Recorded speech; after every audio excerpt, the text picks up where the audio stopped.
अभिवादन स्वीकार कीजिए ब्रजेश मिश्रा का। और आप देखना शुरू कर चुके हैं द डिबेट। बहनों भाइयों, क्या उत्तर प्रदेश में कमंडल और मंडल की वापसी हो गई है? क्या उत्तर प्रदेश में मंडल बनाम कमंडल की राजनीति का दौर फिर से लौट आया है जो 90s के स्टार्टिंग में शुरू हुआ करता था?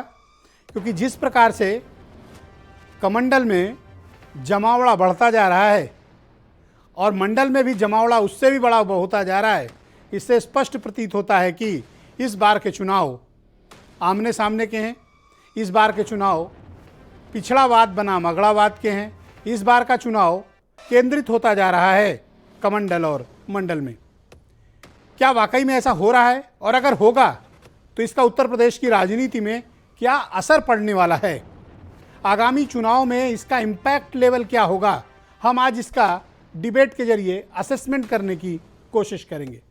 बहनों भाइयों, अब जब चुनाव का ऐलान हो चुका है तो उत्तर प्रदेश में तमाम बड़े नेताओं का इस पार्टी से उस पार्टी में आने और जाने का सिलसिला प्रारंभ हो चुका है। युद्ध का शंखनाद हो चुका है, सेनाएं आमने सामने हैं और मुकाबला बिल्कुल सीधा है और मुकाबला निर्णायक है।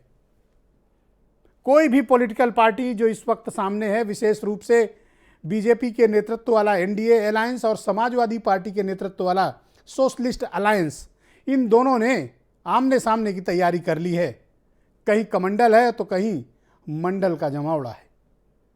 क्या वाकई में चुनाव पिछड़ावाद बनाम अगड़ावाद की तरफ जा रहा है? क्या पिछड़ों की गोलबंदी हो रही है? और अगर ये गोलबंदी हो रही है तो ये किसको फायदा दे रही है, किसको नुकसान दे रही है? और किन वजहों से ये गोलबंदी लगातार बढ़ती जा रही है? इसके पॉलिटिकल इंपैक्ट क्या हैं? अगर इसके नकारात्मक इंपैक्ट बीजेपी के लिए हैं तो बीजेपी के पास काउंटर नैरेटिव इसके लिए क्या है? बीजेपी इसका मुकाबला कैसे करेगी समाजवादी पार्टी के इस गुलदस्ते से? क्योंकि जातियों का ये जमावड़ा उत्तर प्रदेश में बीजेपी के लिए एक परेशानी का कारण है। वजह यह है कि बीजेपी भी कभी इसी तरह से सभी जातियों को जोड़कर 2014, 2017, 2019 में बीजेपी ने इतिहास रचा। आज वही चीज़ें बीजेपी के सामने हैं और बीजेपी का पीछा कर रही हैं। मसला तब ज़्यादा दिलचस्प हो गया जब बीजेपी छोड़कर 3 कद्दावर कैबिनेट मंत्री जो ओबीसी समाज से हैं और 14 एमएलए अब तक छोड़कर जा चुके हैं। हालांकि समाजवादी पार्टी में भी टूट हुई है, वहाँ भी एक एमएलसी, एक विधायक और पार्टी के कुछ प्रमुख नेताओं ने बीजेपी समाजवादी पार्टी छोड़ी है, लेकिन टूट बीजेपी में ज़्यादा बड़ी है और समाजवादी पार्टी उसको सेलिब्रेट कर रही है। आज जिस प्रकार से स्वामी प्रसाद मौर्य और धर्म सिंह सैनी ने ज्वाइन किया है, उससे संदेश यही गया है। अब अगली बारी 16 तारीख को ऐसी सूचनाएं मिल रही हैं कि दारा सिंह चौहान बड़े लाव लश्कर के साथ समाजवादी पार्टी ज्वाइन करेंगे। तो क्या वाकई में राजनीति की दिशा बदल चुकी है? हम आज इस विषय पर चर्चा करने वाले हैं। कुछ बयान सुने आप। बड़ी संख्या में लोग आ रहे होंगे। हमारे मुख्यमंत्री पहले ही गोरखपुर चले गए, हालांकि उनकी किसी ने टिकट बुक कर रखी है। वो 11 तारीख की टिकट थी, लेकिन आप लोगों के आ जाने से आज ही वो गोरखपुर चले गए। बड़े बड़े जो अपने को कोई चाणक्य कहता है, अपने को कोई महारथी कहता है, उनको भी कहते हैं आपके पास जितने दांव हो लगा लो, लेकिन मैं आपको पटकनी जरूर दूंगा, आपको मिट्टी में मिला के रहूंगा, भारतीय जनता पार्टी को खत्म करके रहूंगा। आप उस उत्तर प्रदेश में जहां सुशासन कायम है, जहां विकास की एक गंगा बह रही है, तमाम विपरीत परिस्थितियों में भी बह रही है, आप फिर से हमें डराना चाहते हो, हमारे प्रदेश वासियों को डराना चाहते हो?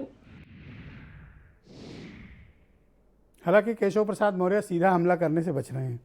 मेरे साथ संजय चौधरी भारतीय जनता पार्टी से हैं, डॉक्टर एमएच खान बीएसपी से हैं, जूही सिंह समाजवादी पार्टी की महिला सभा की राष्ट्रीय अध्यक्ष और प्रवक्ता, सुचि विश्वास उत्तर प्रदेश में कांग्रेस कमेटी की प्रवक्ता हैं। मेरे साथ मौजूद हैं संजय बेचन जी, बहुत ही जाने माने पत्रकार हैं दिल्ली के और उत्तर प्रदेश के मामलों में बहुत गहरी नज़र रखते हैं। वीरेंद्र सिंह जी हमारे स्टेट हेड मेरे साथ जुड़ चुके हैं। आप सबका बहुत शुक्रिया, धन्यवाद। थोड़ी देर बाद स्वामी प्रसाद मौर्य जी भी हमें ज्वाइन करेंगे, लेकिन अभी डिबेट को मैं आगे बढ़ाता हूँ। संजय चौधरी मेरे साथ इस वक्त जुड़े हुए हैं। संजय जी, क्या कारण है कि बीजेपी से इतनी बड़ी संख्या में एमएलए और मिनिस्टर्स आपकी पार्टी छोड़कर जा रहे हैं? क्यों?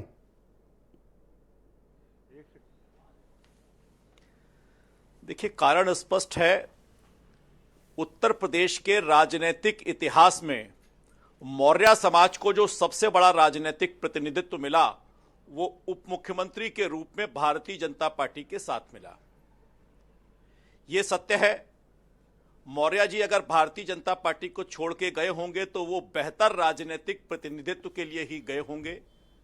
मैं तो आज इंतजार कर रहा था कि समाजवादी पार्टी में जाएंगे, शायद घोषणा होगी कि समाजवादी पार्टी इस बार उत्तर प्रदेश का मुख्यमंत्री मौर्य को बनाएंगे।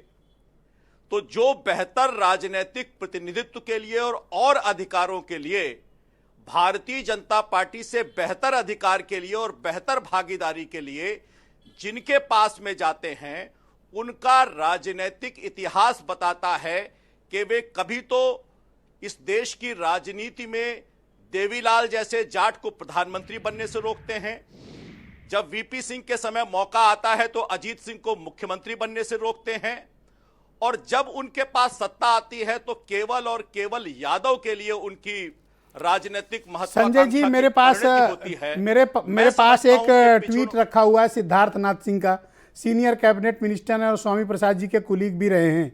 उन्होंने लिखा है कैटेगरिकली, मैं शब्द शब्द आपको बता रहा हूं और उस पर आपका रिएक्शन लूंगा। इन लोगों ने 5 साल तक बीजेपी के साथ रहकर मलाई खाने का काम किया। क्या आप ये आरोप लगा रहे हैं कि जो भी मिनिस्टर या स्वामी प्रसाद जी पार्टी छोड़कर गए वो मलाई खा रहे थे?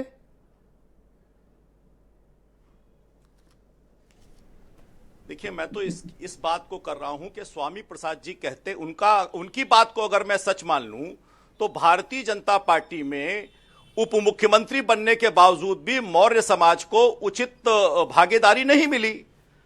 तो मौर्य समाज को इससे बेहतर भागीदारी तो केवल मुख्यमंत्री का ही पद हो सकता है।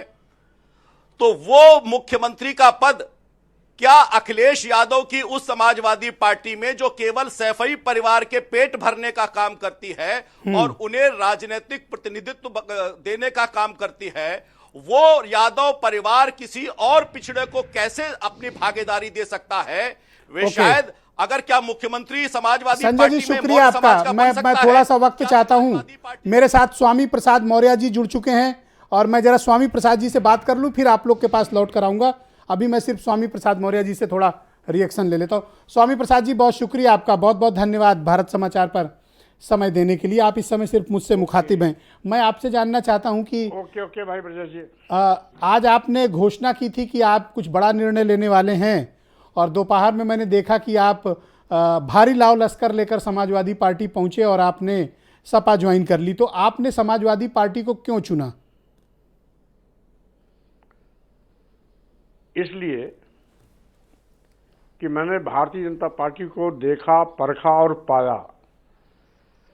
नारा देती है सबका साथ, सबका विकास, सबका विश्वास, सबका प्रयास, लेकिन व्यवहार में 5 सालों में अनुसूचित जाति, जनजाति और पिछड़े वर्गों के आरक्षण को अजगर की तरह निगलने का इन्होंने प्रयास किया।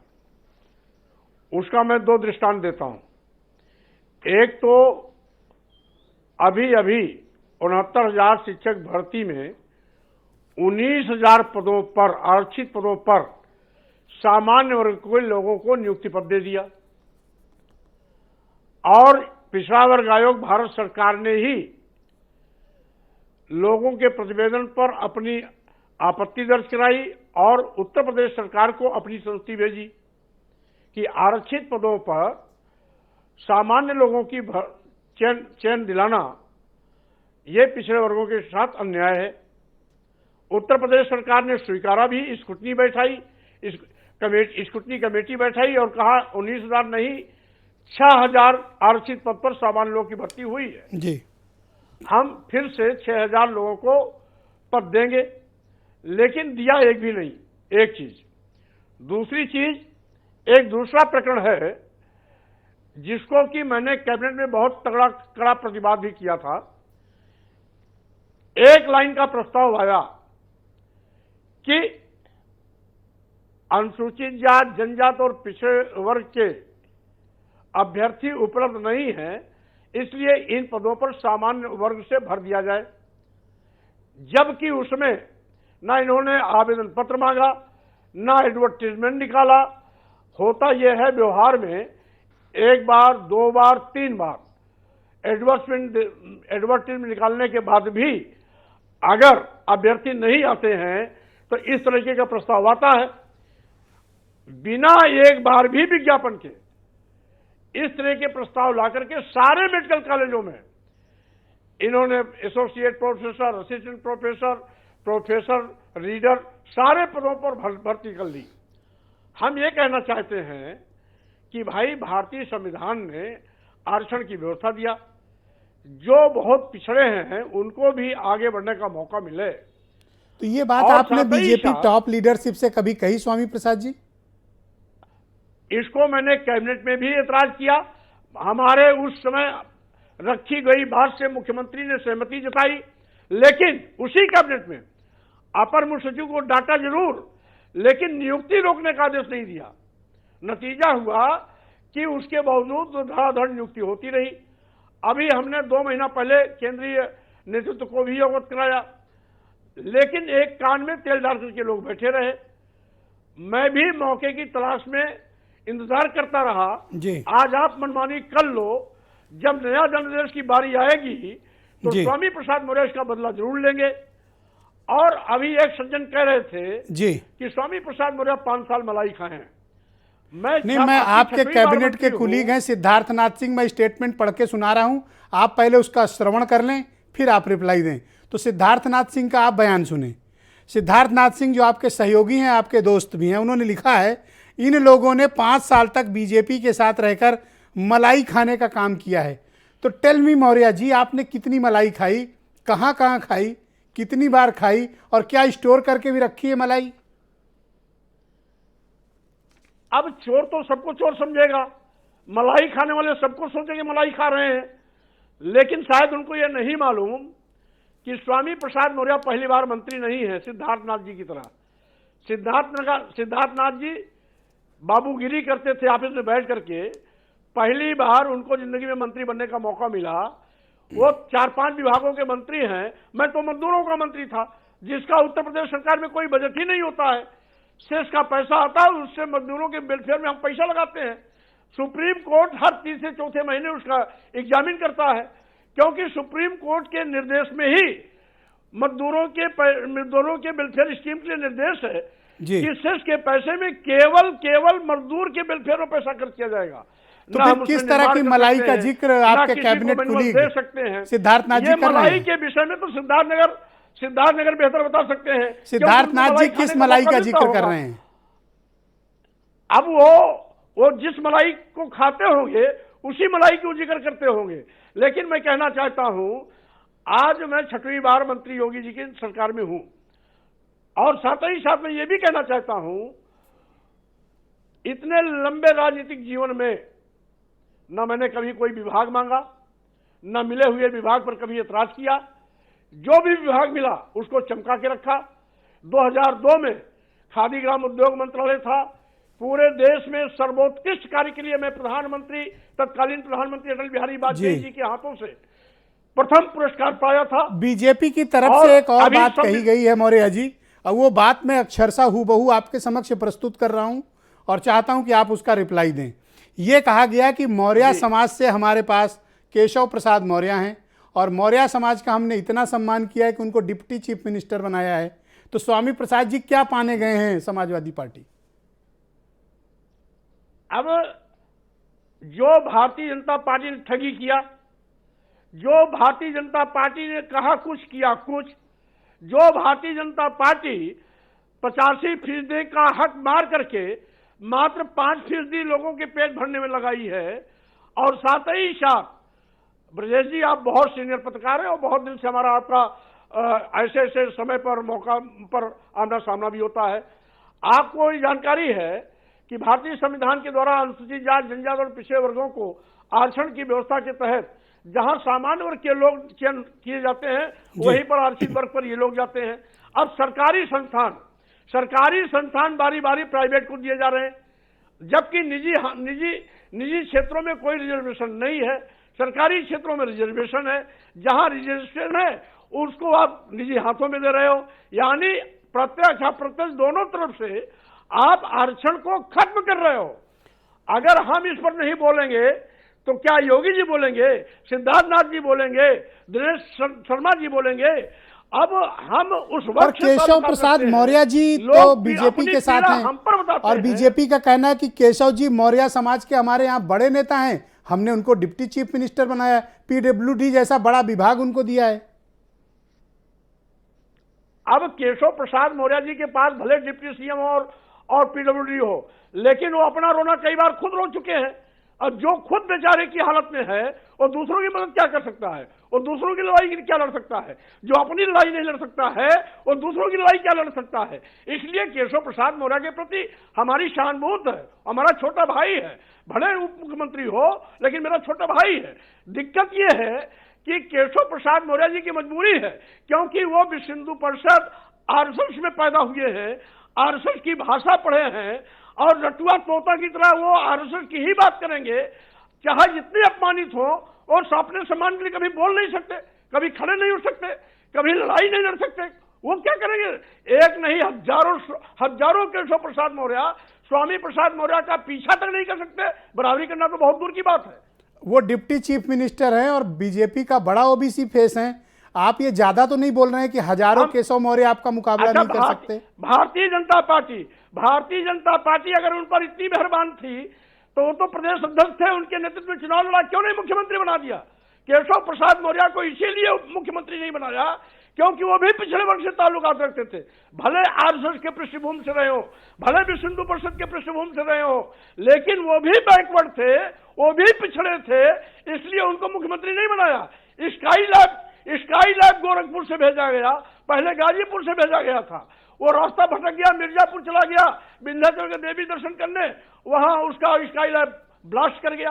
दूसरा स्काई लैब गोरखपुर से चला, वो आकर के सीधे मुख्यमंत्री। एक बात और कही जा रही है स्वामी प्रसाद जी टकटकी कि आपका टिकट कट रहा था, आप पडरौना की सीट बुरी तरह से हार रहे थे, इस कारण आपको एहसास हो गया कि आप चुनाव हार रहे हैं, इसलिए आप समाजवादी पार्टी गए हैं, आप अपना चुनाव नहीं जीत पा रहे हैं, ऐसा कहा जी। भारतीय जनता पार्टी को शोभा इसलिए नहीं देती कि आप जानते हैं ब्रजेश जी, जब मैं बहुजन समाज पार्टी में था उसमें बहुजन समाज पार्टी नंबर 1 थी, भारतीय जनता पार्टी तीसरे पायदान पर थी।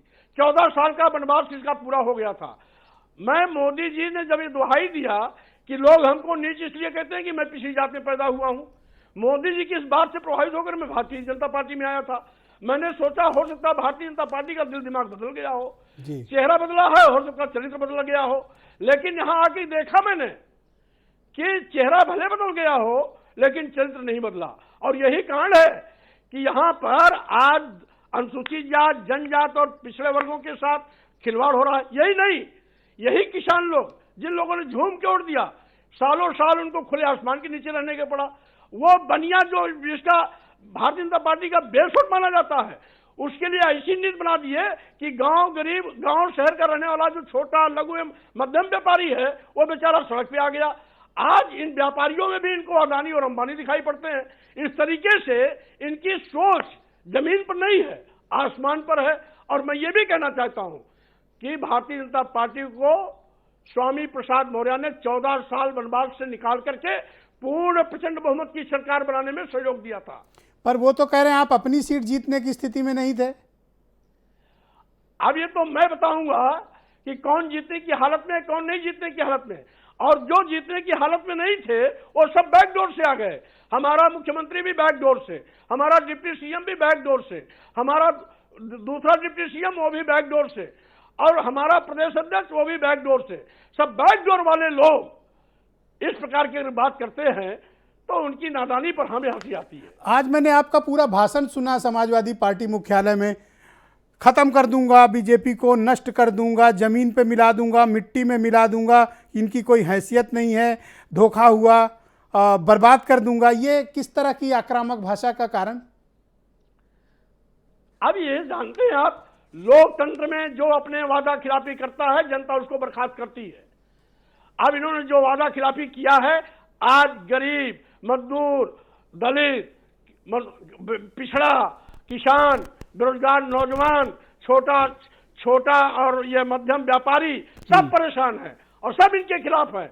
इनको बड़ा गलत मुगालता है कि मैं बहुत 30 मार खा हूं और फिर जीत के आऊंगा। मैं कह रहा हूं इनका आंकड़ा पहले 42 का था, 2017 के पहले 42 का आंकड़ा था, ये उसी आंकड़े के इर्द गिर्द घूमते नजर आएंगे। आप गंभीर बात कह रहे हैं, क्या ये मैं बयान लिखकर रख लूं कि आपने 42 सीटों की बात कही है?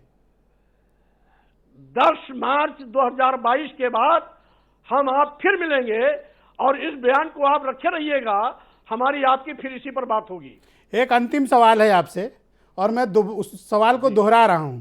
आपके कैबिनेट के कुलीग और प्रयागराज पश्चिम के विधायक सिद्धार्थनाथ सिंह का स्टेटमेंट है कि आपने मलाई खाई है। जी, अब ये मलाई उनको मुबारक हो, हमने तो मलाई कभी देखी नहीं है, और अगर उन्होंने अकेले अकेले खाया है, हमको नहीं दिया है, तो हमें जरूर मलाल होगा सिद्धार्थनाथ जी से। ऑल राइट, बहुत बहुत शुक्रिया आपका स्वामी प्रसाद जी, बहुत धन्यवाद कि आपने अपना बहुत बेशकीमती और व्यस्त वक्त हमारे दर्शकों के लिए निकाला। मैं आपका शुक्रिया अदा करता हूं। मेरे साथ जूही सिंह मौजूद हैं, समाजवादी पार्टी की महिला सभा की राष्ट्रीय अध्यक्ष और पार्टी की प्रवक्ता हैं। जूही सिंह जी, बहुत शुक्रिया आपका। ये किस मलाई का जिक्र हो रहा था स्वामी प्रसाद जी के लिए जो उन्हें नहीं मिली? हालांकि मैंने संजय चौधरी का भी सवाल पूछा था उनसे। जी, निहायत ही नालायक और अकर्मण्य सरकार है कि 5 साल तक कैबिनेट मंत्री बने रहे स्वामी प्रसाद मौर्य जी, और अचानक सिद्धार्थनाथ सिंह, जिन पर स्पष्ट भ्रष्टाचार के आरोप लगे हैं, और मुख्यमंत्री से भी कुछ एक्शन उनके ऊपर किया गया था जब वो एक विभाग में थे, वो कह रहे हैं कि मलाई खा रहे थे। अचानक जब वो चले गए तब तो मुख्यमंत्री को कुछ पता नहीं रहता था क्या कि उनके विभागीय मंत्री क्या करते हैं? दूसरी बात ये कहा गया मौर्य समाज को सम्मान दिया गया। अधिकार की ये बात है, और जो भी चिट्ठी में लिखा गया है वो तथ्यपरक है, चाहे वो 69,000 शिक्षकों की भर्ती में बड़ा घोटाला, बैकवर्ड कमीशन की रिपोर्ट को इग्नोर करना, बांदा में एक ही वर्ग के लोगों की नियुक्ति करना, ठाकुर वर्ग के लोगों की नियुक्ति करना, उसके अलावा आप तो स्वयं उसी कम्युनिटी से आती क्या हैं, फर्क आपको पड़ता है? आप रिस्क ले रही हैं, आपकी कम्युनिटी आपको ठीक कर देगी। नहीं ब्रजेश जी, मेरी कम्युनिटी समाजवादी है। मेरी कम्युनिटी और जो मेरे साथ मेरे सहयोगी और मेरे मित्र हैं वो किसी एक वर्ग और जाति के नहीं हैं, वो समाजवाद और अधिकार में विश्वास करते हैं, शोषित वंचितों की लड़ाई लड़ते हैं। पर आपको स्वामी प्रसाद, धर्म सिंह सैनी, ये सब दूसरे दलों के नेताओं की क्या आवश्यकता पड़ गई? ब्रजेश जी, अगर कोई हमारे पार्टी ऑफिस आना चाहे, हमारे साथ आना चाहे, मिलकर काम करना चाहे, अधिकार की बात करना चाहे, एक शिक्षा मंत्री भी थे जिन्होंने EWS का सर्टिफिकेट लगवाकर खुद अपने भाई को नौकरी दे दी, और जब मीडिया का प्रेशर पड़ा तब किसी तरह मामले को रफा दफा किया। कौन से ऐसे मामले पर मुख्यमंत्री ने कभी कोई एक्शन लिया? कहा जाता है, अभी कहा गया यादवों के बारे में कहा गया, निहायत ही शर्मनाक बात है। और लेकिन एक बात तो इन्होंने चौधरी साहब ने एडमिट की कि हम बैकवर्ड की श्रेणी में यादवों को रख सकते हैं। मुख्यमंत्री के अगर डिस्ट्रिक्ट मैजिस्ट्रेट्स, उनके SSPs, उनके अफसरों की लिस्ट निकाल ली जाए तो उसमें मैं भी जानना चाहूँगी कि कितना प्रतिनिधित्व उन्होंने अन्य जातियों को दिया। और केशव प्रसाद मौर्य, जिनकी बात आप कहते हैं और एक प्रतीक के रूप में उनको प्रस्तुत करते हैं, उनके कितने अधिकार आपने सुरक्षित उनको दिए उप मुख्यमंत्री के रूप में? एक बार सुना था कि उनके डिपार्टमेंट में भी काफ़ी इंटरफियरेंस थी मुख्यमंत्री की, काफ़ी चिट्ठी पत्री हुई अफसरों को लेकर, और दूसरे उप मुख्यमंत्री शायद चुनाव लड़ने जा रहे हैं। तो मैं तो कह रही हूँ कि अगर इतनी स्पष्ट रूप से सिद्धार्थनाथ सिंह या अन्य लोग कह रहे हैं कि स्वामी प्रसाद मौर्य जी चुनाव हार रहे थे, तो दिनेश शर्मा को पडरौना चले जाना चाहिए ना, लखनऊ में सीट मैडम, मैं क्यों डॉक्टर ढूंढ रहे MH हैं? खान जी को आमंत्रित करता हूं, बहुजन समाज पार्टी के राष्ट्रीय प्रवक्ता हैं। खान साहब, अभी मैंने संजय चौधरी से भी बात की, जूही सिंह जी से बात की, और आपके पुराने मित्र स्वामी प्रसाद जी से भी बात की। मैं सब जगह ढूंढता रहा, लेकिन ये मलाई कहीं हाथ नहीं आई। मिश्रा जी, सबसे पहले आपको प्रणाम करता हूं और इस बढ़िया डिबेट के लिए आपको बधाई देता हूं। धन्यवाद खान साहब। स्वामी प्रसाद मौर्य आज नाम किसके वजह से? ये जब बहुजन समाज पार्टी में आए थे तो ग्राम प्रधान भी नहीं थे। बहुजन समाज पार्टी के नेता बहन कुमारी मायावती जी ने इनको MLA बनाया, इनको 4 बार कैबिनेट मंत्री बनाया, इनको प्रदेश अध्यक्ष बनाया, तब लोग जानने लगे कि कोई स्वामी प्रसाद मौर्य हैं। आज उनका इस्तीफा जो हुआ है उसमें देखिए वो किस पार्टी में जा रहे हैं? वो जा रहे हैं समाजवादी पार्टी में, और वो कह रहे हैं कि दलित, शोषित, वंचित और व्यापारी नौजवान की सुनी नहीं जा रही थी। एक स्पष्ट बात कर रहे हैं वो। तो क्या मतलब मुसलमानों को सुनी जा रही थी? वहां पर मुसलमानों की आवाज वहां बहुत बुलंद उठ रही थी। एक शब्द नहीं बोला है मुसलमानों के बारे में। और जब भारतीय जनता पार्टी आपको पता है कि मुसलमानों को कितना उत्पीड़न करती है। लेकिन बहन जी भी आजकल मुसलमानों को लेकर कोई स्टेटमेंट बोल्डली नहीं देती हैं। नहीं, बिल्कुल हम खड़े हैं, हम मुसलमान प्रवक्ता आपके सामने बैठा है, ये क्या बोल्डली है ये। और देखिए मैं कह रहा हूं क्या ऐतराज है कि स्वामी प्रसाद को क्या बीएसपी लौटाना चाहिए था, सपा चले गए इस नाते आप गुस्सा नहीं, बिल्कुल हमको चाहिए नहीं, ऐसे लोगों की जरूरत नहीं हमको है। जिनको हमने बनाया, जिस बच्चे को आपने अपने घर में रख करके पढ़ाया लिखाया समझाया IAS बना दिया, वो लड़का अगर आपसे नालायकी करे तो उसकी जरूरत कहाँ आपको जरूरत पड़ेगी। मतलब आप अभी भी घमंड आपके मन में टीस है कि अगर लौट आए तो ठीक है। नहीं देखिए, तो सुन तो लीजिए मिश्रा जी, घमंड तो देखिए कि मिटा दूंगा, बर्बाद कर दूंगा, मिट्टी में डाल दूंगा। अखिलेश यादव का समाजवादी पार्टी कहीं नाम ही नहीं ले रहा, वो कहीं नाम ही नहीं ले रहे, ना अखिलेश यादव को नाम ले रहे हैं, ना समाजवादी पार्टी के नाम ले रहे हैं। अकेला मिटा दूंगा, काट डालूंगा, मार डालूंगा। नहीं, काटने मारने की बात नहीं कही। नहीं, ये क्या है, क्या मतलब आ गई बात ना, घमंड की बू आ रही है। और न जिस पार्टी में जा रहे हैं उस पार्टी का नाम नहीं ले रहे हैं, उस पार्टी के नेता का ही नाम नहीं ले रहे हैं। बहुत शुक्रिया आपका। मैं समझ जाना चाहिए अखिलेश यादव को, कौन से आदमी को लिया उन्होंने। दूसरी बात, 5 सेकंड दे दीजिए, समाजवादी पार्टी के पास लड़ाने के लिए आदमी ही नहीं है जो बाहर से आयातित कर रहे हैं। क्या बात कर रहे हैं? ये साबित हो गया है आज की डेट में कि इनके पास कोई अपना आदमी नहीं है। बहुत शुक्रिया खान साहब। तो खान साहब धन्यवाद। मैं सुचि विश्वास जी को आमंत्रित करता हूं, उत्तर प्रदेश में कांग्रेस कमेटी की प्रवक्ता हैं। सुचि जी, बहुत स्वागत आपका। क्या उत्तर प्रदेश की राजनीति पिछड़ावाद बनाम अगड़ावाद की तरफ बढ़ रही है, मंडल कमंडल की वापसी हो रही है, और ये जिस तरह के तीर एक दूसरे पे चलाए जा रहे हैं, और स्पेशली मलाई खाने वाले, तो इसकी जांच जरूरी है। देखिए, 5 बरस से जो अराजकता का चरम था, इससे ये प्रमाणित हो रहा है कि सिर्फ जनता ही पीड़ित नहीं थी, अंदर खाने में भी यही चीज़ें थी। और बल्कि सिर्फ पिछड़ावाद ही क्यों, आप तो पत्रकार हैं, सूत्रों के आधार पर चलते हैं। संभवतः 1-2 दिन में कानून मंत्री समेत अन्य भी बड़े बड़े चेहरों की आप खुद घोषणा करें अपनी ब्रेकिंग न्यूज़ में। तो डूबता हुआ जहाज़ है। कुछ लोग अवसरवादी होते हैं। अभी देखिए, हमारे बसपा के प्रवक्ता इस बात से खफा थे, हालांकि वो बीजेपी की तरह ही काम करते हैं। बहन जी के अपने स्वप्न। कौन कहाँ जा रहा है, ये कांग्रेस की इतनी खबर कैसे रहती है? नहीं, खबर नहीं। मैं आपकी बात को स्पष्ट कर दूं बिना अवरोध के। और दूसरा, हमारे संजय चौधरी साहब ने कहा या स्वामी प्रसाद जी ने कहा कि सर्वोत्कृष्ट मौर्य श्रीमन केशव प्रसाद जी मौर्य, तो उनको चेहरा बना के भारतीय जनता पार्टी आई थी। फिर जब वो मेदांता में एडमिट हो गए तब पता चला डिप्टी CM है। फिर जब अपनी पट्टिका लगा दी तो नोच के फेंक दिया। फिर कभी उनका PWD में चिट्ठी उनका चला जा रहा है, कभी उनका बंसल हत्याकांड का पता चल रहा है। अभी इससे भी चैन नहीं है तो उनकी डिग्री हिंदी साहित्य की कहाँ से फर्जी है, घर में प्रिंट आउट से निकाला। तो अभी जैसा कि स्वामी जी ने कहा, वो संघ के विमर्श से उत्पन्न है, अपनी कम्युनिटी की बात नहीं कर सकते। किंतु जरा भी उनमें स्वाभिमान या लज्जा होती तो इतनी दुत्कार के बाद उन्हें तो स्वयं अपने आप ही वहां से निकल जाना चाहिए था। तो वो लोग अपनी कम्युनिटी को क्या सम्मान दिलाएंगे जो स्वयं जानते हैं कि मनुवादियों के काल में उन्हें कैसे जीना है। तो सबसे पहले तो यही बहुत स्पष्टीकरण है। तो आपको कोई एतराज है अगर स्वामी प्रसाद सपा गए तो? नहीं, हमें किसी से कोई एतराज नहीं। लोकतंत्र में उनकी भाषा पे एतराज है। हाँ, कम से कम अवसरवादिता स्पष्ट ना हो। जो वो कह रहे हैं, देखिए 59,000 भर्ती को उन्होंने प्राथमिकता दी, या उन्होंने पैंडेमिक फेल्योर की बात करी, या उन्होंने कॉन्स्टिट्यूशनल बॉडीज के मिसयूज की बात करी। बस इतना सा जरूर कहूंगी कि ये टर्न कोड जैसा लगता है। ये बातें तब भी करनी चाहिए थी। जैसे मैंने सवाल किया, इन्होंने टक से केशव मौर्य को आगे किया, आड़ ली और कहा हमारे पास तो बड़े मौर्य नेता हैं। नहीं, तो केशव प्रसाद मौर्य के स्वाब कभी वो हाईवे पे बेचारे पीछे पीछे दौड़ते दिखाई देते हैं, कभी मैंने इसीलिए कहा मेदांता में एडमिट होने से लेके उनकी फर्जी डिग्री तक उनके साथ जितना दुर्व्यवहार हुआ, तो यदि उनमें जरा भी आत्मसम्मान या लज्जा होती तो वो स्वतः पद मुक्त हो जाते। किंतु ये संघ का वह मूल विमर्श है, यह वह स्कूल ऑफ थॉट है राष्ट्रीय स्वयंसेवक संघ का, जिसमें दलितों के लिए, स्त्रियों के लिए, अल्पसंख्यकों के लिए और आदिवासियों के लिए किसी प्रकार का कोई स्थान ही नहीं। बहुत धन्यवाद आपका। मैं संजय बेचन जी काफ़ी देर से प्रतीक्षा कर रहे हैं, मेरे दिल्ली स्टूडियो मौजूद हैं, देश के जाने माने पत्रकार हैं और उत्तर प्रदेश में बड़ी रुचि रखते हैं। संजय जी, बहुत स्वागत आपका। मैं आपसे जानना चाहता हूं कि ये जो कुछ भी घटनाक्रम चल रहा है, आपने स्वामी प्रसाद जी के भी सुना, डिफरेंट पॉलिटिकल पार्टीज़ के रिएक्शंस सुने हैं आपने। ये जो 6-7 दिनों के भीतर उत्तर प्रदेश में अचानक से ये विमर्श बदला है, नरेटिव चेंज हुआ है, कथानक बदला है, क्या आप सहमत हैं उससे और क्या आपको क्या दिख रहा है इसमें?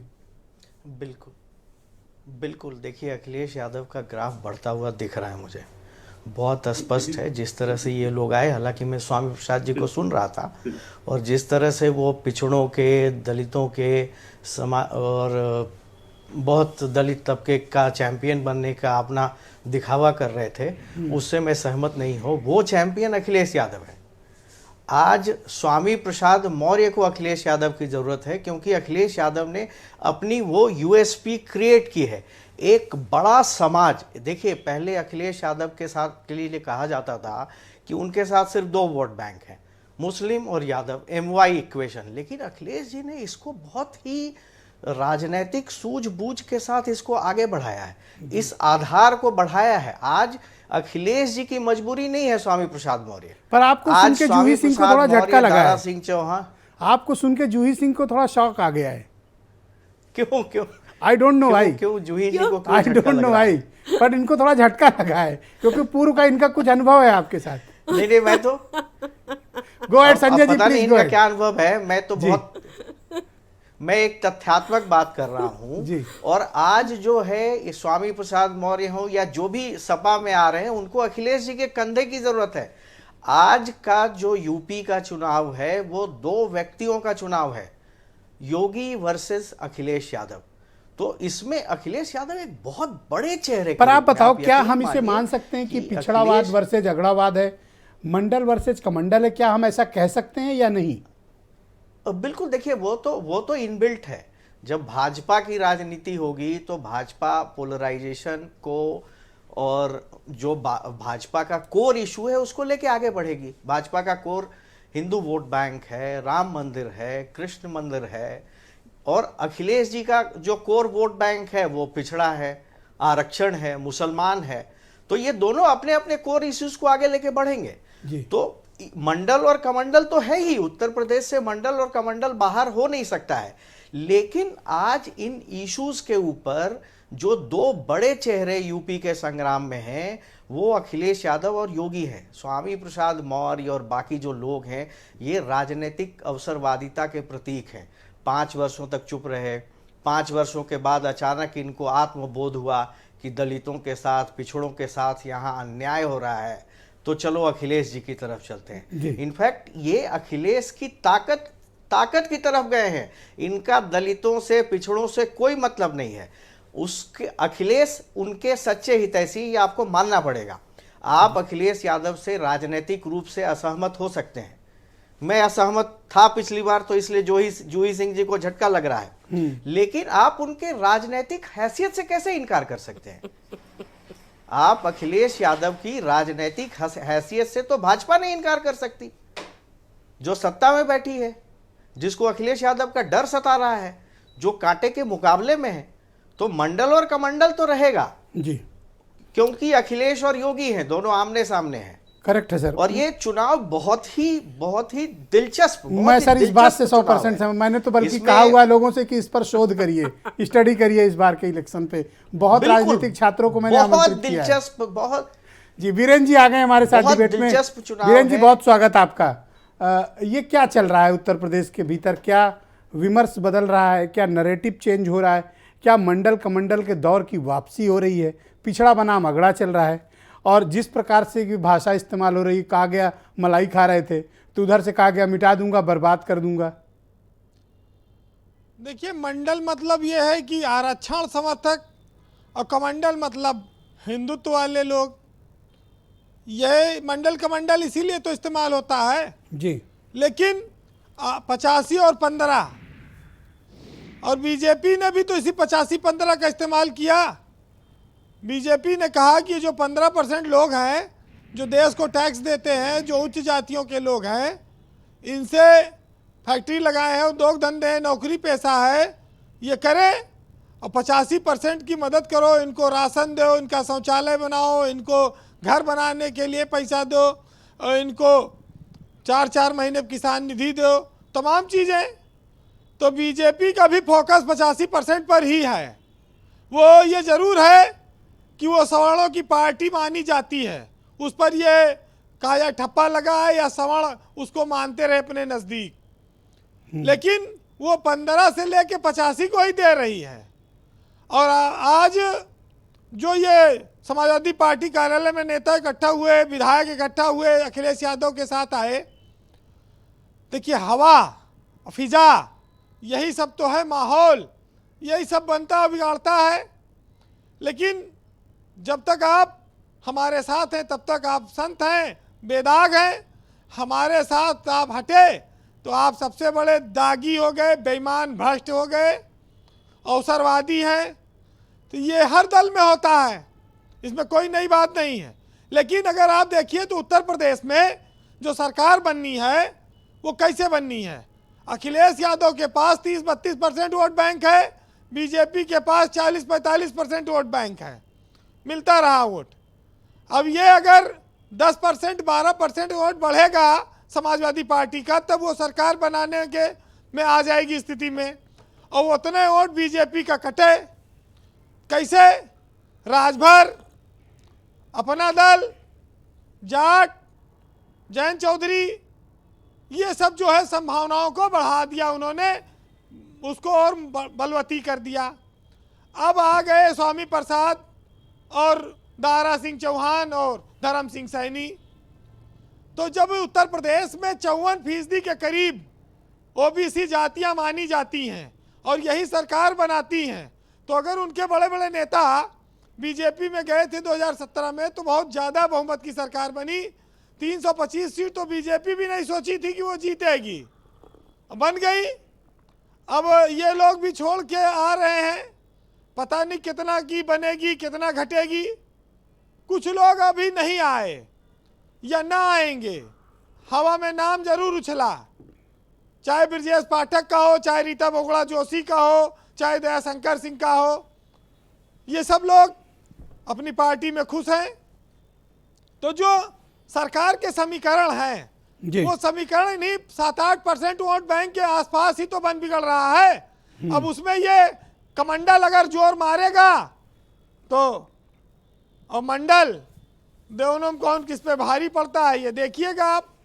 पर भाषा बड़ी विकृत होती जा रही है, उधर से भी मतलब गाली गलौज टाइप भाषा और इधर से तो पूरी धमकियां दी जा रही हैं, मतलब अप्रिय वार्तालाप है।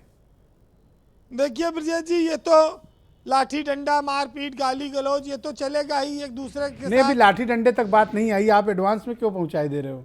नहीं, मतलब एक माहौल तो इसी तरह का होता है। अच्छा, जब मुलायम और कांसीराम मिले 1992 में, आपको याद होगा, तब बोला गया, नारा आया कि मिले मुलायम कांसीराम, हवा में उड़ गए जय श्री राम। लेकिन 2017 में जब सरकार आई तो घर घर जय श्री राम गूंजा और बहुमत के साथ सरकार बनी। बीजेपी को जरूर कुछ लोगों को आंकने में धोखा खा गई और इसीलिए शायद उसका माहौल खराब हो रहा है। लेकिन वो अब भी सरकार बनाने की उम्मीद पाले हैं। अब कैसे पूरा होगा? देखिए, कहा जाता है अपने यहाँ ब्रजेश जी, शादियों में दूल्हा जो होता है उसका जूता चुरा लेती हैं महिलाएं, पता है आपको? हाँ पता है। वो जानते हैं क्यों चुरा लेती हैं? क्योंकि ऐन मौके पे कहीं दूल्हा भाग ना जाए बारात से। पैसे के लिए दूल्हा भागा तो बाराती पीटे जाएंगे। तो ये रस्म बड़ी सोच समझ के बनाई गई थी। तो ये सब जो भागे हैं, इनका जूता पहले बीजेपी चुराए हुए थी, लेकिन ये पा गए ढूंढ ढांड के कहीं से। लेकिन कुल मिलाकर आप ये जान लीजिए जी कि किसी को सत्ता का बहुत अभिमान भी नहीं होना चाहिए, घमंड नहीं होना चाहिए, क्योंकि 5 साल में आपको परीक्षा देनी है। जनता आपकी परीक्षा लेगी और आपके काम अच्छे नहीं होंगे तो आपको हारना पड़ेगा। उत्तर प्रदेश में बेरोजगारी और कानून व्यवस्था, महिलाओं के साथ अपराध, ये सब बहुत बड़े मुद्दे हमेशा से रहे। अब बिजली फ्री देने की बात कहते हैं, वो पूरा होगा कि नहीं ये बड़ा कठिन है। लेकिन कुल मिलाकर ये है कि जो वक्त होता है, जो सियासत में ये आता है आजमाने के लिए। कहते हैं कि जीवन में सबसे बड़ा सबक आदमी को धोखा सिखाता है, और वो से आदमी जब बढ़ता है आगे तो उससे उसका अनुभव बढ़ता है, दोबारा वैसी गलती नहीं करता है। लेकिन कुल मिलाकर हम जिस समाज में हैं वहाँ पर अवसरवाद, सत्ता कि नेताओं से सब कुछ कराती है। बीजेपी और समाजवादी पार्टी दोनों के लिए यह अहम है कि वो टिकट अपने सोच समझ के दे। अगर सपा ने टिकट गड़बड़ बांटा तो उनके प्रत्याशी हारेंगे, और बीजेपी ने अगर गड़बड़ लोगों का टिकट नहीं काटा तो वो भी हारेगी। अब इनको देखना होगा कि एक लाइन में आपने सब कुछ कह दिया वीरेंद्र जी। ये आप जान लीजिए जी कि जीत किसके लिए, हार किसके लिए, और जिंदगी भर ये तकरार किसके लिए, और जो भी आया है एक दिन जाएगा, फिर ये अहंकार किसके लिए। और दौरे इलेक्शन में कहाँ कोई इंसान नजर आता है, कोई हिंदू, कोई दलित, कोई मुसलमान नजर आता है, और बीत जाता है जब इलाकों में इलेक्शन का दौर, तो इस शहर का हर शख्स रोटी के लिए परेशान नजर आता है। बहुत ऊंची बात आपने कह दी, बहुत बढ़िया बात आपने कही। बहुत बहुत धन्यवाद वीरेंद्र जी, बहुत बहुत शुक्रिया। बहन भाइयों, कू ऐप पर हमने इस आज के मसले को लेकर एक प्रश्न पूछा। प्रश्न ये कि योगी सरकार के दो मंत्री सपा में शामिल हो गए, तीसरे जाने वाले हैं, इससे सपा कितनी मजबूत होगी। तो अनिल यादव लिखते हैं कि जनता के बीच अच्छा मैसेज जाएगा और सपा के लिए माहौल बनेगा। सारिक मलिक लिखते हैं कि बीजेपी ने इन्हें मंत्री बनाया था और बीजेपी को पता था कि इनका काफ़ी जनाधार है। तो रंजीत सिंह लिखते हैं कि सोशल मीडिया के जरिए अब लोग सरकार की कथनी और करनी को पहचान लेते हैं। मैं सीधे संजय चौधरी के पास चलूँगा, भारतीय जनता पार्टी के प्रवक्ता हैं। चौधरी साहब, क्या आपको इन लोगों को पहचानने में भूल हो गई, या फिर इनके दम पर आप सत्ता में आए थे?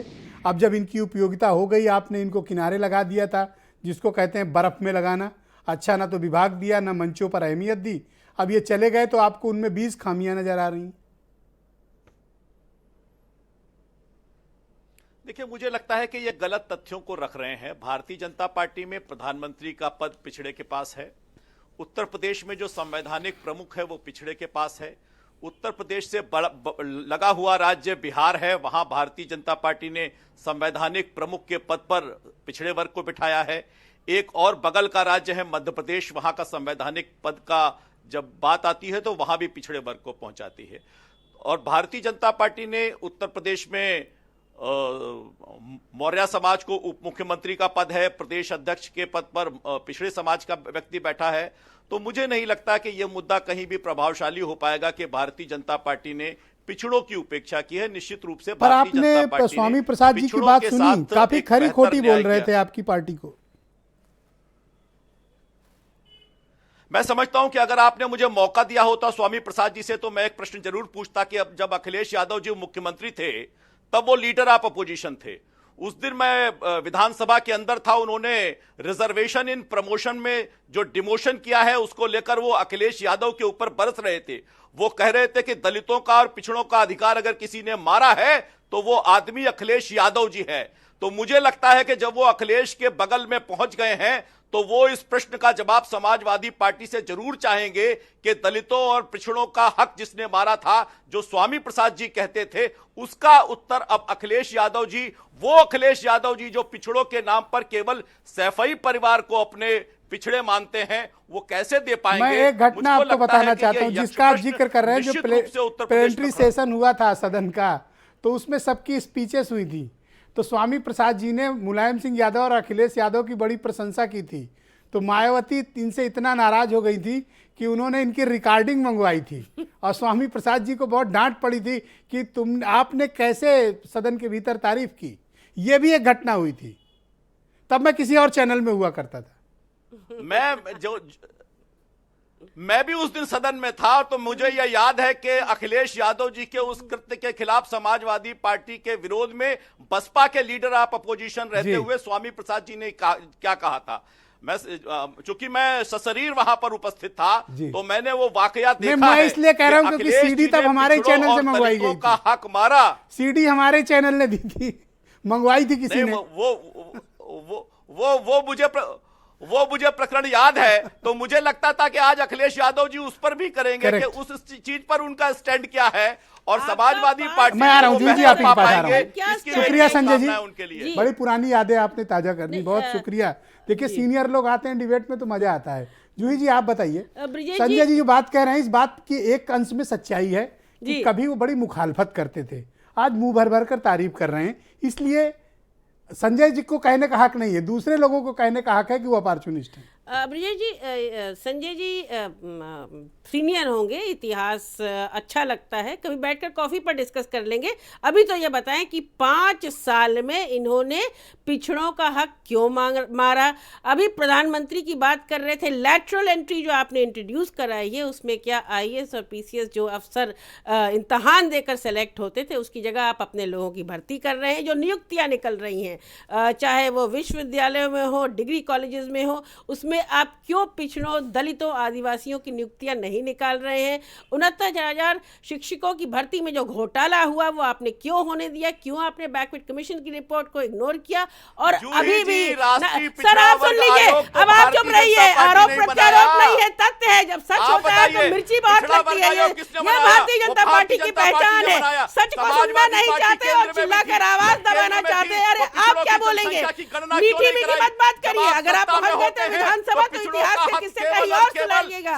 आज के दिन में अधिकार की बात करिए, आज के दिन में पिछड़ों के अधिकार की बात करिए, दलितों के अधिकार की बात करिए, आज के दिन में आदिवासियों के अधिकार की बात करिए। आज के दिन में यह बताइए कि 1,000 का जो सिलेंडर आपने कर दिया है वो महिला कैसे खरीदे। जब बांदा में महिला, मिर्जापुर में महिला, सोनभद्र में लकड़ियों पर खाना बन रहा है तो उसका मुख्यमंत्री जवाब देंगे। जो शौचालय में भ्रष्टाचार हुआ है, आपके DM, आपके जिलाधिकारियों ने, SDM ने पैसा खाया है। आपके CAG रिपोर्ट है उसमें ये निकल कर आया, उस पर आप क्या एक्शन ले रहे हैं। हाथरस की बेटी को आपके अधिकारी रात के अंधेरे में जला देते हैं और मुख्यमंत्री चुप रहते हैं। महाराज में एक बच्ची के साथ बलात्कार होता है, प्रधानमंत्री चुप रहते हैं। इस पर भी बताइए, चिल्लाने से कुछ नहीं होता है। ये पढ़ा लिखा मायावी चेहरा जो है, जो आप लोग भारतीय जनता पार्टी का दिखाते हैं वो बेनकाब हो चुका है। अब जरा पिछड़ों, महिलाओं, युवाओं का हक दीजिए, रोजगार दीजिए। और मुस्कुरा रहे हैं आप, हाथरस की बेटी पर आप मुस्कुरा रहे हैं, शर्म आनी चाहिए आपसे ज्यादा। थैंक यू, रुक जाए आप लोग प्लीज। मैं निवेदन करता हूँ इस प्रकार ना करें, रुक जाए प्लीज। पैसा नहीं लेते, जेल में बंद करते हैं। Thank you. खान साहब को लाया जाए स्क्रीन पे। डॉक्टर MH खान जी अभी भी हंस रहे हैं, बेशर्मी की हद हो गई है। मैडम प्लीज कम से कम चुप हो जाइए सर, हंसिए मत। खान महिलाओं साहब, पर क्या वाकई में पिछड़ों के साथ वर्तमान सरकार में ज्यादती हुई है? BSP का क्या मत है इस पर? नहीं, पिछड़ों के साथ और अल्पसंख्यक के साथ, सबके साथ जाती हुई, किसानों के साथ जाती हुई, मजदूरों के साथ जाती हुई, जो महिलाओं के साथ जाती हुई, सबके साथ जाती हुई है। स्वामी प्रसाद मौर्य का एक बयान है, ये भी तो निकलवा लीजिए। उन्होंने कहा था हम ये समाजवादी पार्टी गुंडों की पार्टी है। तो गुंडों की पार्टी में गए समाजवादी पार्टी में स्वामी प्रसाद मौर्य। इन्होंने कहा, रिकॉर्ड कहा कि ये गुंडों की पार्टी है। तो ये भी तो एक सीटी मंगवा लीजिए मिश्रा जी। और जो ये पत्रकार महोदय दिल्ली से बैठे हैं, इनको कुछ चश्मा लगा के बैठे हैं, किस चीज का, जैसे बैल का लो अब आप आज आप टूट पड़े उनके ऊपर। उस दिन जूही सिंह गुस्सा हो रही थी, आज आप टूट पड़े। वो कहाँ छिप जाए जाके, वो क्या करे ऐसा कि जिससे आप सब लोग संतुष्ट हो जाए। उस दिन जूही सिंह कह रही थी वो RSS के आदमी है, आज आप कह रहे हैं कि कहाँ से चश्मा लगाए हैं। अरे क्या करे पत्रकार, बताओ आप। सुन तो लीजिए आप, पत्रकार का काम, जैसे ब्रजेश मिश्रा जी पत्रकार हैं, साफ पत्रकारिता करते हैं, साफ चीजें रखते हैं, इसी पत्रकार का काम होता है। उनको पता नहीं चल रहा कि BSP भी कोई है, 4 बार की मुख्यमंत्री मायावती जी हैं, चश्मा आज लगा लिए समाजवादी पार्टी का। संजय जी रुक जाओ, मैं आऊंगा आपके पास। संजय जी रुक जाओ, करो भाई, पत्रकारिता करो, निष्पक्षता से पत्रकारिता करो, जिस तरह से ब्रजेश मिश्रा जी करते हैं उसी तरह से करो। ओके, सूची विश्वास जी, तो पूरे देश में बदनाम हो जाओगे। Thank you. वो गुंडा पार्टी है, इसको जो जवाब ले लीजिएगा। बिल्कुल ले लूंगा, बिल्कुल। आप थोड़ा शांति रखें, आज आप उत्तेजित क्यों हो रहे हैं? सुची विश्वास जी, मैं आपसे जानना चाहता हूं कि ये जो पिछड़ा विरोधी होने का टैग लगाया जा रहा है, इसमें कुछ सच्चाई है या फिर आप मानती हैं कि वाकई में ऐसा है? देखिए, अभी खान साहब ने कहा कि हाँ अत्याचार हुआ, दलितों के साथ हुआ, किसानों के साथ हुआ, नौजवानों के साथ, महिलाओं के साथ। फिर उन्हें याद आया कि बहन जी ये डिबेट देखेंगी तो फिर डांट पड़ेगी, क्योंकि उन्हें तो हिडन भाजपा को अटैक नहीं करना है। आप तो बेशर्मी की बात करती हो, आप सुन लीजिए, आप इतने बुजुर्ग हैं, थोड़ा सा मैनर्स रखा करिए। आप देखो, आपने बेसिक डिग्निटी भी नहीं है, ये प्रॉब्लम है, ये बुजुर्ग वाली बात है। आपका ये दिक्कत है, गलत काम कहा क्या? आप ही कह लीजिए, आप कह लीजिए। 60 साल तक हुकूमत किया, सब समाज को लूट लिया। एक सेकंड रुक जाओ खान साहब। अरे खान साहब रुक जाओ, एक सेकंड। तसल्ली। अरे रुक जाओ एक सेकंड। खान साहब रुक जाओ। शर्म नहीं आती? अच्छा ठीक है, एक सेकंड रुक जाओ आप। सुची जी बोलिए। अरे हो गया, अरे आपने प्रोटेस्ट दर्ज करा लिया, हो गया। अरे रुकिए ना, पूछ लीजिए मिश्रा जी। अरे पूछूंगा, क्या किया इन्होंने? अरे जब आप शांत हो गए तब तो पूछूंगा ना खान साहब। बताइए भाई सुची जी, कमेटी का है। आप बहुत बड़ी गुनहगार हैं इनकी नजर में, बताएं आप। नहीं, वो एक्चुअली हाथी के गले में कमल गट्टे की माला है, तो हाथी बिलबिला जाता है। अरे भाई ये खूनी पंजा है, कोई खूनी पंजा है, खूनी बहन जी पंजा। उपराष्ट्रपति बनेंगी, आप सांप्रदायिक ताकतों का साथ दीजिए। नोटों की माला और एनआरएचएम पे उंगली नहीं उठाई जाएगी। पंजा वाली समझ लो, आपको संरक्षण मिलेगा सांप्रदायिक ताकतों के द्वारा, आप परेशान न हो, आपकी रक्षा की जाएगी। बहन जी की सेटिंग जी नहीं है। हत्यारी है, जो ब्राह्मणों की हत्यारी है, वो किसी की नहीं है। खान साहब धैर्य रखिए, दलित एट्रोसिटीज में उत्तर प्रदेश टॉप पर है। आज 2 दिन से आप भी समाज में कांग्रेस में आई है, मैं कांग्रेस के चलते जानता हूँ, बहुत अच्छी तरह से कांग्रेस से जानता हूँ। खान साहब आज के कांग्रेस से नहीं चलने वाला। खान साहब रुक तो जाओ, आज हो क्या गया आपको? आप कांग्रेस पे क्यों फट पड़ रहे हैं? कोई नहीं मिला तो छोटी, तो आप बेचारे कांग्रेसियों पे टूट पड़ रहे हो। अरे लड़ना है, बड़ी पार्टी से लड़ो, कांग्रेस से नहीं, ये बिला वजह क्या हमारे कि भाजपा के खिलाफ कुछ न कहना, मतलब है ये कोई पार्टी है? अरे रुक जाओ, आज आप क्यों आज बेचैन क्यों? रुक तो जाओ, आज ये 2 बार। अच्छा मेरी मोहब्बत में रुक जाओ, आप रुक जाओ, अब रुक जाओ, अब रुक जाओ। अच्छा अच्छा हो गया, हो गया, बस हो गया। सुची जी कंप्लीट करें। ओके सुची जी बोले आप। ओके डांट हम खाएंगे। हाँ ठीक बोलिए, हो गया हो गया। देखिए एनसीआरबी के आंकड़ों में भी दलित एट्रोसिटीज में उत्तर प्रदेश टॉप पर है। पहले तो एफआईआर दर्ज ही नहीं होता, अगर हो भी गया तो उस पर कार्यवाही की कोई प्रावधान नहीं है। आपने हाथरस की बेटी का उदाहरण देखा कि जब श्रीमती प्रियंका गांधी जी ने उससे मिलने की कोशिश करी तो हजारों का पुलिस बल नोएडा में तैनात रहा। अगर आप दलित एट्रोसिटीज के बियॉन्ड भी बात करें तो ये किसानों का जो नरसंहार हुआ और टेनी जी का इस्तीफा अंत तक ना हो पाया, जो 700 से ज्यादा किसानों की शहादत हुई और पता चला कि प्रधानमंत्री जी के त्याग और तपस्या में कमी रह गई, जो 1 सिलेंडर का ये लॉलीपॉप था और जो 100 पार का पेट्रोल डीजल हम ले रहे हैं, जो 5 बरस की ये अराजकता थी, चाहे उसमें ऑक्सीमीटर का घोटाला हो, चाहे आईसीएमआर के आंकड़े हो, चाहे centre for monitoring Indian economy के आंकड़े हो, चाहे वो लाखों लोग जिन्होंने अपना रोजगार गंवाया, चाहे सरकार ने जो डेटा मैनिपुलेशन है चुनाव में, बिल्कुल ये मुद्दा है और आम आदमी इस बात को बखूबी समझ रहा है। कितना भी सरकार अब खिचड़ी खा के समरसता का संदेश माननीय मुख्यमंत्री कितना भी दे, किंतु ये टाइम टू पैकअप है। ऑलराइट संजय बेचन जी, आज तो बड़े गंभीर इल्जाम आप पे लग गए और हमारे खान साहब तो आज आप पर फट पड़े एकदम, मुझे बड़ा अफसोस है।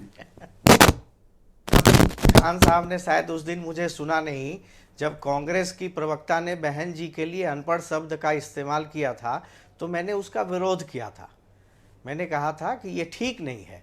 तो खान साहब ने शायद उस दिन मुझे सुना नहीं, आज इसलिए उनको मेरी आंखों पे चस्पा दिख रहा है या मैं उनके हित की बात नहीं कर रहा हूं, लेकिन मेरे जो सवाल हैं वो बड़े तीखे होंगे अगर मैं पूछूं खान साहब से हमारे भाजपा से क्या अंडरस्टैंडिंग है।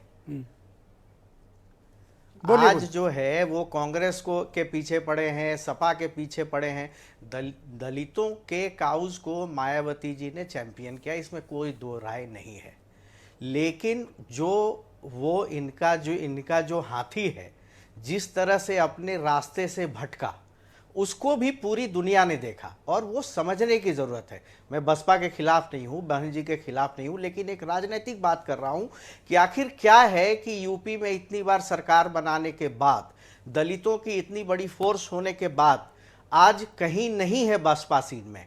आज बीएसपी कहीं दिख नहीं रही है।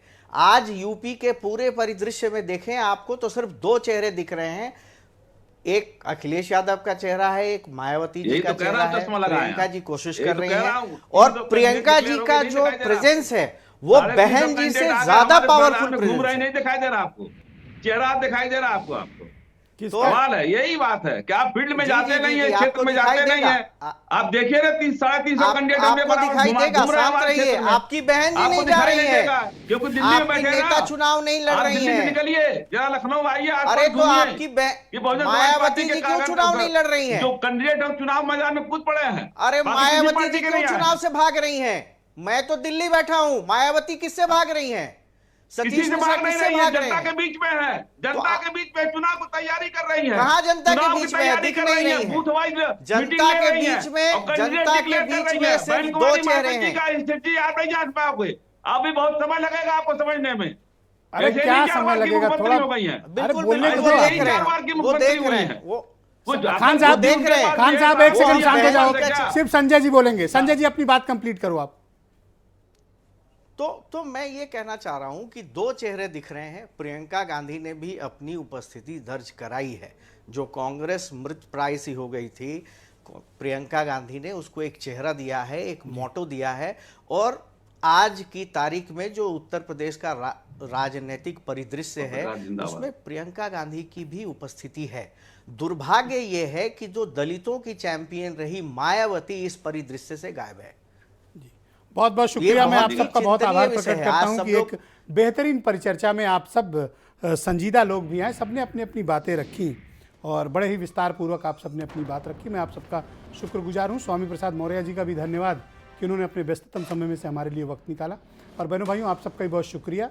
कोविड बहुत तेज़ी से फैल रहा है, कृपया अपना ध्यान रखें, मास्क का इस्तेमाल करें, हाथ धुलते रहें, सोशल डिस्टेंसिंग का पालन करें और बहुत ज़रूरी हो तभी घर से निकलें। शुक्रिया, धन्यवाद।